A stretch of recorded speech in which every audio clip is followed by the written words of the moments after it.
토요일 아침 우리 함께 말씀을 향해서 나아갑니다. 지난 한 주 동안 우리와 함께 하셨던 하나님, 그 은혜와 사랑을 다시 한번 기억하며 감사함으로 기도하겠습니다. 참 좋으신 하나님 감사합니다. 하나님의 말씀과 그 뜻 가운데 지난 한 주를 살아왔는지 돌아봅니다. 연약하고 부족하여서 늘 넘어지기 일쑤였던 우리를 하나님께서 붙드시고 일으키셔서 여기까지 오게 하셨습니다.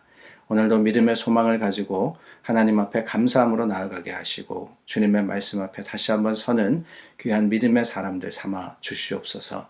예수님 이름으로 기도드립니다. 아멘. 우리 함께 찬송가 부르겠습니다. 찬송 490장, 찬송가 490장입니다.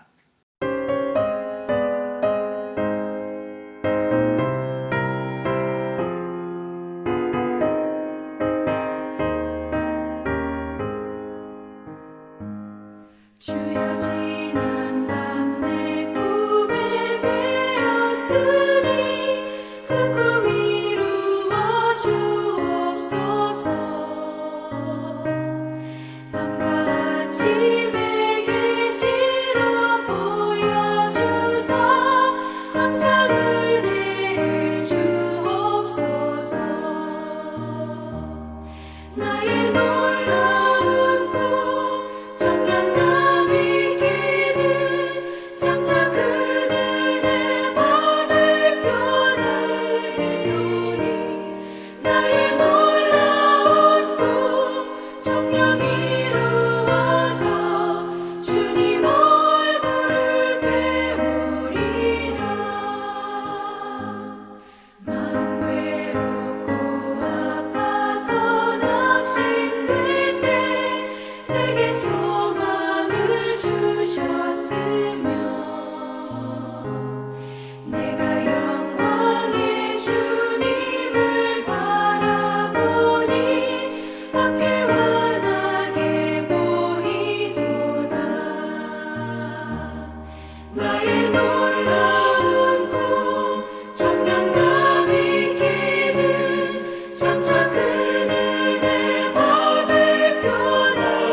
세상 풍조는 나날이 변하여도 나는 내 믿음 지키리니.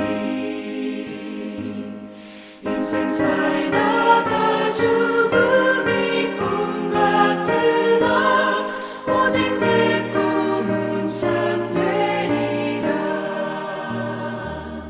나의 놀라운 꿈 정녕 장차 그 은혜 받을 표나되오니. 나의 놀라운 꿈 정녕 이루어져 주님 얼굴을 배우리라.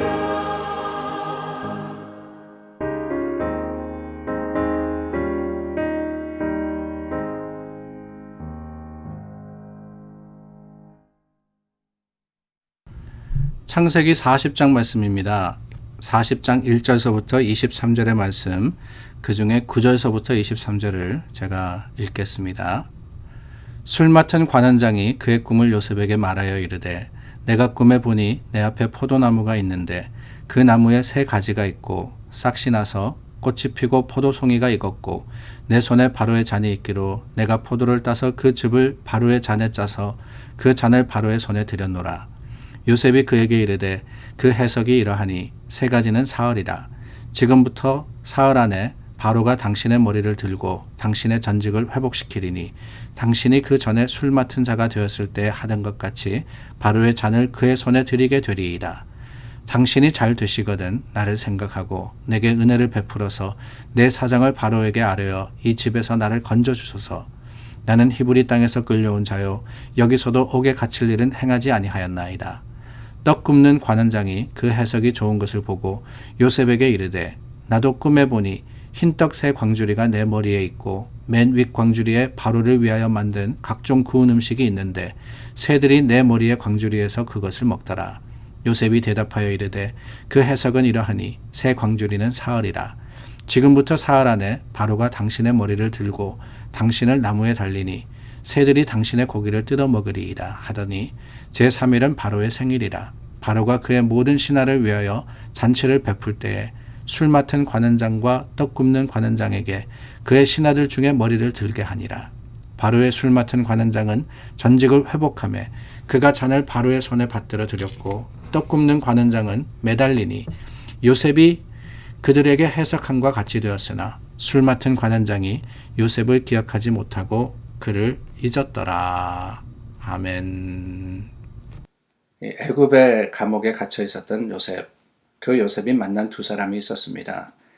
애굽 왕의 술 맡은 자와 떡 굽는 자.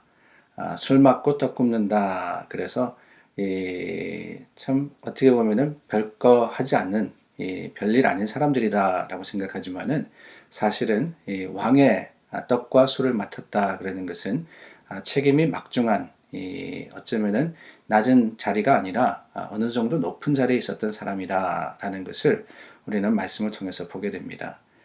그런데 어떤 일이 있었느냐? 이들이 꿈을 꾸게 되죠. 술 맡은 자, 떡 굽는 자가 하룻밤에 꿈을 같이 꿉니다. 근데 그 꿈을 해석을 해주는 그 역할을 바로 요셉이 하게 됩니다. 물론 꿈의 해석이라는 것, 우리가 요즘 보는 뭐 해몽이나 이런 게 아니라 하나님의 이 뜻을 헤아려서 하나님께서 이 꿈을 꾸게 하셨다라는 그 속에서 요셉이 꿈의 의미가 무엇이냐 하는 것을 두 사람에게 전해줬던 겁니다. 그런데 어떻게 되느냐? 그 꿈대로 이루어지죠. 그 꿈대로 이루어집니다. 술 맡은 관원장과 떡 굽는 관원장. 그 술 맡은 관원장은 꿈의 해석대로 자신이 가졌던 전직, 술을 맡은 그 자리를 다시 한번 회복하게 되고, 그 반면에 떡 굽는 관원장은 사형에 처해지게 됩니다. 그래서 요셉이 해석함과 같이 되었더라. 22절 말씀이에요. 요셉이 해석함과 같이 되었더라. 얼마나 놀라운 일입니까? 하나님께서 지혜를 주시는데 꿈의 해석의 지혜를 요셉에게 주신 겁니다. 우리가 어제 말씀에도 나눈 것처럼 보디발의 집에서도 또한 옥에서도 하나님이 그와 함께 하시니까 모든 것들이 형통하게 된 겁니다. 그런데 여러분, 여기에 반전, 문제가 있습니다. 23절입니다. 술 맡은 관원장이 요셉을 기억하지 못하고 그를 잊었더라. 술 맡은 관원장, 자신의 전직을 회복한 사람입니다. 근데 어떤 일이 있었느냐? 요셉이 꼭 부탁을 했죠. 자리를 회복하게 되면은 나를 기억해 달라고. 나를 기억해 달라고. 그런데 어떻게 되느냐? 기억하지 못하고 잊었다라고 이야기합니다. 잊혀진다 하는 것이 참 가슴 아픈 이야기입니다. 그렇지 않습니까, 여러분? 우리가 세상을 살아가면서 수많은 사람들을 만나는데 그 사람들을 다 기억하지 못합니다. 중요한 사람들은 기억하지만 그렇지 않은 사람들은 잊어버릴 때가 있습니다. 그런데 여러분, 우리가 중요하다, 중요하지 않다. 내 입장에서는 그렇지만은 기억을 당하는 사람, 잊혀지는 사람의 입장에서 보면은 그것이 감사가 될 수가 있고 섭섭함이 될 수가 있다라는 거예요. 요셉, 왜 기억해달라고 부탁을 했을까요? 다른 게 아닙니다. 그렇게라도 자신의 형편과 사정을 누군가가 알아주고 그럼으로써 또한 어떤 길로 하나님이 인도하실까 기대하는 마음이 있었던 거죠. 그런데 여러분, 잊혀진 사람이 되었다라는 것, 어떻게 보면 참 불행하다라고 생각할 수 있습니다. 그것이 어제 말씀에 자주 나왔던 단어 형통함이 아니다라고 할 수 있을 것 같아요. 그런데 여러분, 요셉은 어떤 사람입니까? 요셉은요, 불행한 사람이 아니에요. 요셉은 형통한 사람이었습니다. 어떻게 그렇습니까? 잊혀짐에도 불구하고 여전히 형통했고 축복받은 사람이었다는 것. 그 이유는 다른 게 아닙니다. 이 기회를 통해서 요셉이 연단될 수 있는 기회를 받았기 때문에 그래요. 보디발의 집에서 또한 옥중에서 요셉이 겪었던 모든 일들, 여러분 우연히 일어났다고 생각합니까? 물론 형에게 팔려서 애굽에 내려가게 되었고 그곳에서 사랑받던 아들이었는데 한 집에 종로로 타는 거예요. 종이었습니다. 노예였습니다. 아니 그것도 모자라서 옥에 갇힐 정도로 억울한 누명을 썼던 것. 어떻게 보면 그 모든 일어난 일들이 참 불행했다라고 할 수 있지만은 아니에요. 하나님께서 이 모든 과정을 통해서 그 순간순간 요셉과 함께 하셨고 요셉이 하나님만 붙들도록 훈련시키셨으며 연단시키셨습니다. 잊혀진 순간이었지만은 그 잊혀진 시간을 통해서 오히려 요셉은 하나님만을 붙들게 되었으며 하나님을 의지하는 것을 배웠더라 하는 거예요. 인간적으로 보면은 실망스럽습니다. 잔뜩 기대를 하지 않았겠어요. 술 맡은 관원장이 가서 자신을 위해서 좋은 이야기를 해주기를 바랬을 겁니다. 그런데 여러분, 그 참을 수 없는 아픔 가운데서도 다시 한번 하나님께서 나와 함께 하신다는 것을 확신할 수 있다면은 세상 사람들이 다 나를 잊어버린다 할지라도 하나님이 나를 기억하신다라는 것을 우리가 깨닫는다면은 그 잊혀진 시간은 잊혀진 것이 아픔이 아니라 오히려 감사가 될 수 있는 겁니다. 그렇습니다, 여러분. 세상 사람들은 잊어버립니다. 아니, 술 맡은 관원장이 얼마나 큰 은혜를 입었습니까? 요셉이 희망을 준 거잖아요. 그리고 그 꿈대로 하나님께서 이루어 주신 겁니다. 그런데 여러분, 세상 사람들은 아무리 많은 은혜와 또한 감사의 제목이 있다 할지라도 금방 잊어버리거든요. 그게 사람들입니다. 지난 주일에도 말씀을 드렸지만은 잊는다 하는 것 축복일 때가 있다는 거죠. 그러나 여러분, 하나님은 어떤 분이십니까? 하나님은요, 우리를 잊지 아니하시는 분이십니다. 하나님은 우리를 끝까지 붙드시고 사랑하시는 분이십니다. 비록 겉모습을 보기에는 요셉이 철저하게 소외되고 버려진 것 같았지만은 하나님께서 이 순간뿐만이 아니라 그 이전에서부터, 아니 요셉만이 아닙니다. 야곱과 이삭과 아브라함 때부터 하나님은 하나님의 사람을 기억하셨고 붙드셨고 하나님의 눈은 그들을 향하고 계셨더라 하는 것을 우리는 기억하게 되는 겁니다. 시편 34편 말씀에 보면은 하나님의 눈은 의인을 향하시고 그 귀는 그들의 부르짖음에 기울이신다 그랬어요. 그렇습니다. 오늘 우리 삶의 형편과 사정이 어떠하든지 간에 하나님께서 역사하시고 하나님의 거룩하심으로 함께 하십니다. 비록 시간이 조금 걸린다 할지라도 그 시간은요, 헛된 시간이 아니라 하나님께서 우리를 위해서 역사하시는 삶의 현장이며 또한 역사의 현장임을 기억해야 합니다. 실제로 요셉이 이 꿈을 해석해주고 술 맡은 관원장이 복직이 되었지만 그를 잊어버렸다 그랬습니다.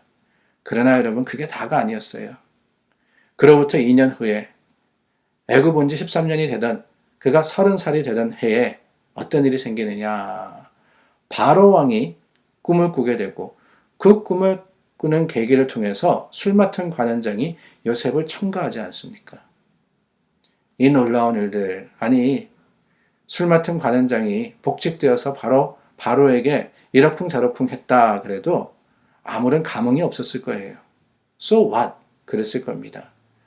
그러나 바로가 꿈을 꾸었을 때 그때 비로소 잊혀진 사람을 기억하게 하시고 그 기억함으로 말미암아서 회복되게 하시는 것, 이게 바로 하나님의 놀라운 역사의 방법입니다. 하나님께서 어떻게 역사하실지는 모릅니다. 그러나 여러분, 하나님의 시간과 타이밍은 분명히 더 선하고 아름답습니다. 아니, 술 맡은 관원장이 아무리 좋은 이야기를 해서 옥에서 나갔다 치십시다. 그렇다고 2년 빨리 나가서 뭐가 달라졌겠어요? 종이었고 그리고 옥살이 한 사람입니다. 사회에 나와봐야 아무 쓸데없고 소용없었습니다. 그러나 여러분, 하나님의 타이밍에 바로의 꿈을 해석하게 하심으로 말미암아서 주님께서 역사하신 그 놀라운 하나님의 방법을 볼 때 오늘 우리 삶의 모습 가운데도 함께 하시고 우리를 위해서 운동하시는 하나님을 믿고 의지하지 않을 수가 없습니다. 우리는 잊혀진 사람이 아닙니다. 하나님이 기억하시기 때문입니다. 오늘 저와 여러분 주님 앞에 맡겨진 자로서 믿음의 소망 가지고 담대하게 나아가는 귀한 하루의 삶을 살기를 원합니다. 기도하겠습니다. 참 좋으신 하나님, 하나님의 백성들 오늘 삶의 현장에서 잊혀진 자가 아니라 하나님께로부터 기억되는 자가 되게 해주심을 감사드립니다. 주님께서 우리에게 주신 그 약속의 풍성함을 믿고 의지합니다. 우리 삶의 형편이 어떠하든지 하나님께서 지금도 우리 가운데 계심을 확신합니다. 주님 이루어 주시고 하나님의 거룩하심으로 동행하여 주시옵소서. 예수 그리스도 이름으로 기도드립니다. 아멘. 토요일입니다. 우리 토요일이면은 항상 주일을 준비하며 경건과 거룩으로 하루를 보내고 있습니다. 분주한 삶의 모습 가운데 바쁘지만은 예배를 위해서 기도하시고 그 기도의 준비가 우리 삶에 드리는 아름다운 예배가 될 수 있도록 오늘 주님 앞에 나아가는 저와 여러분 되기를 바랍니다. 내일은 특별히 우리 공천위원들 모임이 있습니다. 모든 일들 가운데 하나님께서 역사하시기를 구해서 기도해 주시기를 부탁드립니다.